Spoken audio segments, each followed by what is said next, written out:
Hey everybody, welcome back to Understanding Anxiety with Trace. So in the last video we talked about opening the lines of communication. We gave you some kind of concepts as far as how you can do that. And I mentioned an analogy a couple times about a child, throwing a fit in the corner or trying to get your attention. And while those principles remain true, there is something that I have to counteract that in the same sense because we don't want to belittle the anxiety. We don't want to make it feel like a child, even though it may be using childish actions or tactics. And so that's where this video comes in. This is about recognition. So the first thing is we want to have honor and respect. And I know that these are going to be kind of hard concepts to accept, or maybe difficult attitudes to adopt. For something that we've previously associated so much with a negative connotation, it's going to be kind of hard to adopt these attitudes. But I still feel it's important to cover them, and I think it's very important for building that healthy relationship. Because as we're trying to open the lines of communication, these have to be there in order for that to maintain a healthy relationship. So with honor and respect, we need to recognize that the anxiety is powerful. Obviously, it has such a drastic effect on your mental and physical self. We also want to we want to honor it in the sense that it is there to do a job and it's trying to do a job. And we need to honor that it's doing the best that it can. Just like all of us, we're all doing the best that we can. And the same thing applies for the anxiety. We want to have that respect there. Don't use that analogy of the child to negate having to give it respect. It is something that needs to be respected. And part of why it's there in the first place is because it wasn't being listened to, which is a sign of respect. So if we're able to adopt this honor and respect attitudes towards it, we're going to help further open that line of communication, and it's not going to yell at us quite as much if we're actually giving the honor and respect that it deserves. And this ties into the aspect that it is part of you. We may have talked about this in some of the groundwork videos, but it is part of you, and sometimes that's hard for us to deal with in the sense that we reject it so blatantly up front that we would rather it not be a part of us, and we take actions as if it was not part of us.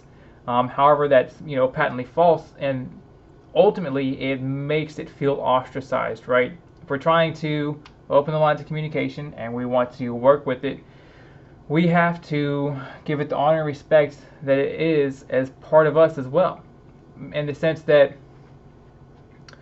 if I was going to talk to you as a family member, but then negated to accept you into my family, how do you think that our communication would work out? You wouldn't feel, even if I was listening to you, you wouldn't feel heard, right? And so we have to recognize that, you're a part of me and we're in this together. And that's kind of on this bottom part here. We have to take that team perspective as well.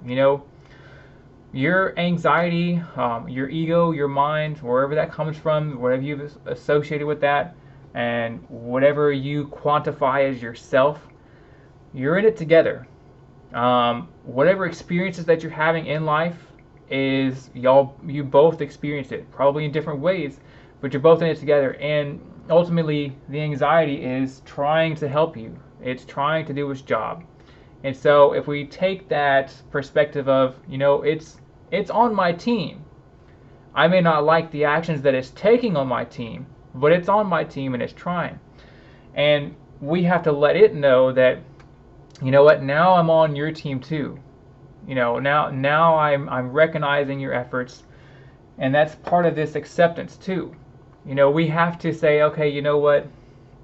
You're right. I didn't listen to you for a long time, and I know I'm just now working on this, and I'm trying to start to listen to you, and I'm recognizing that you're part of me as well, and that you've been on my team, but now I want to be on your team too, and I accept that everything that you've done up until this point is an effort that you've made on behalf of the team.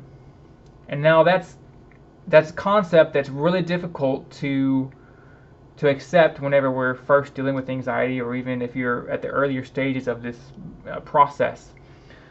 But it's ultimately a key point of significance when you're communicating with it, and it knows that you're on its team.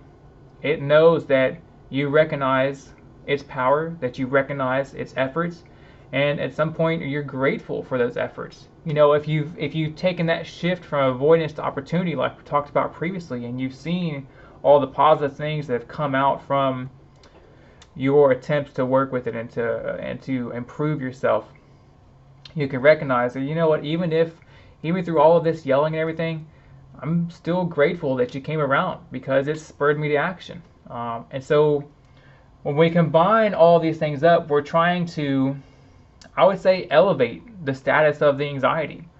You know, because far too often we want to demean it, we want to reject it. And in order for us to have effective communication, we have to make it an equal. You know, and we're taking efforts to try and work on our anxiety, the root causes, and it's been doing that. You know, so we kind of have to recognize that, hey, you know what? Wow, I mean, thanks, man. I know that it's been a rocky start, and this communication thing has been crap, and we're still working on it. But you know, thanks for trying. If nothing else, thanks for trying. You know, and from here on, let's try to you know, let's try to make some more progress. Let's see if we can talk about this a little bit more. And you know what? If I have to catalyze some anger at you and say, hey, you know what? This isn't helping, and that's okay too. And so these concepts, they're very important to have an effective relationship with the anxiety, because that's ultimately what the communication is trying to do. We're trying to build that relationship, trying to build that trust back up again. This video is kind of short, and I know that these are, you know, pretty straightforward concepts, but they're often more difficult to accept or to incorporate. Again, guys, if you have questions that you'd like to ask me as far as how they can apply to you, if there's some concepts you'd like me to go over again or re-explain, or how they help you, you know, feel free to send me a message. But in any case, I will see you on the next video, guys.